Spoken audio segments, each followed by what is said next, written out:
বহিঃপ্রকাশ হয়েছে। আলহামদুলিল্লাহ। আমার বাবা মোহাম্মদ আবুল হাসেম সংক্ষিপ্ত আকারে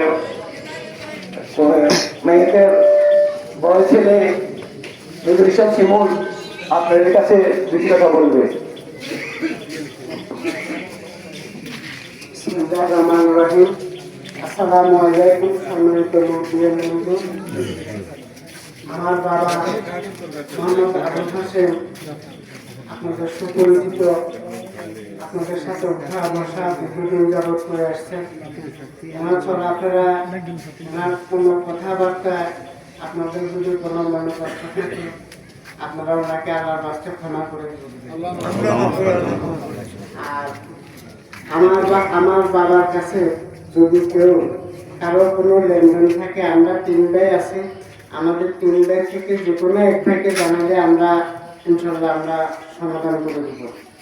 আর আমার জ্যাঠাতো ভাই মোহাম্মদ জাহাঙ্গীর আলম, মোহাম্মদ নাসির, দুজনের কাছে আমি আমার বাবার পক্ষ থেকে আপনাদের কাছে ক্ষমা চেয়ে নিচ্ছি।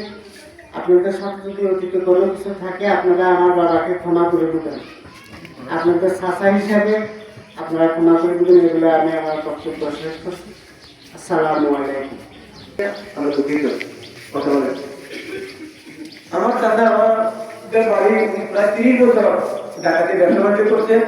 এরপরে দেশে 30 বছর প্রথমে দৈব মার্কেটে, পরে হিরো শপিং মার্কেটে উনি ব্যবসার খাতিরে ব্যবসা করতে চাই না। যদি কারো কোনো মতামত থাকে, কোনো কারোর সাথে লেনদেন থাকিয়ে থাকে বা বাড়িতে চলার পথে বা বাড়িতে সাহারা দোকানদারে সাহারা দেয়, কারো কোনো রকম যদি দিয়ে থাকে আল্লাহ রাস্তায় আপনারা সবাই ওনাকে মাফ করে দিলেন। আপনি মাফ করে দিয়েছেন।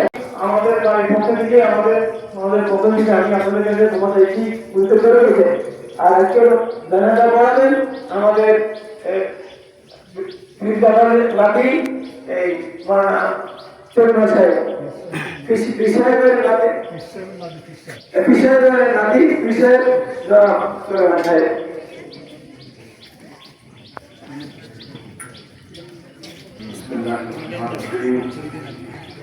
قل إن الموت الذي تفرون منه فإنه ملاقيكم ثم تردون إلى عالم الغيب والشهادة فينبئكم بما كنتم تعملون إلى آخر الآيات.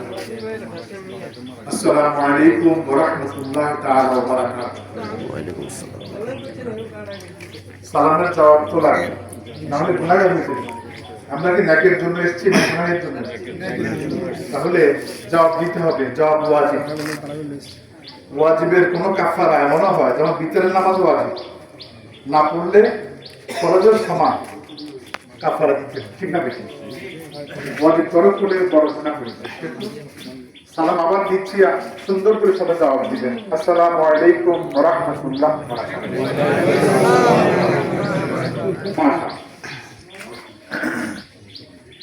আসলে যিনিকে সামনে রেখে আমরা এখানে উপস্থিত হয়েছি, উনি আমাকে খুবই ভালোবাসতেন। ওনার সন্তানদের মধ্যেও আমাকে ভালোবাসে। আলহামদুলিল্লাহ। আসলে ভালোবাসা কাজের বহিঃপ্রকাশ। আজকে আমি যে আছি, আমি তো সবসময় এলাকা থাকতে পারি না, গম্ভীর স্বপ্ন থাকতে পারে। আজকে আমিও আছি, এটা মোহাম্মতের একটা বহিঃপ্রকাশ হয়েছে। আলহামদুলিল্লাহ।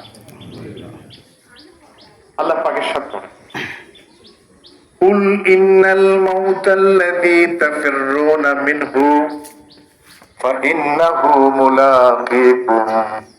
আল্লাহ পাক বলেন, হে নবী আপনি বলে দেন,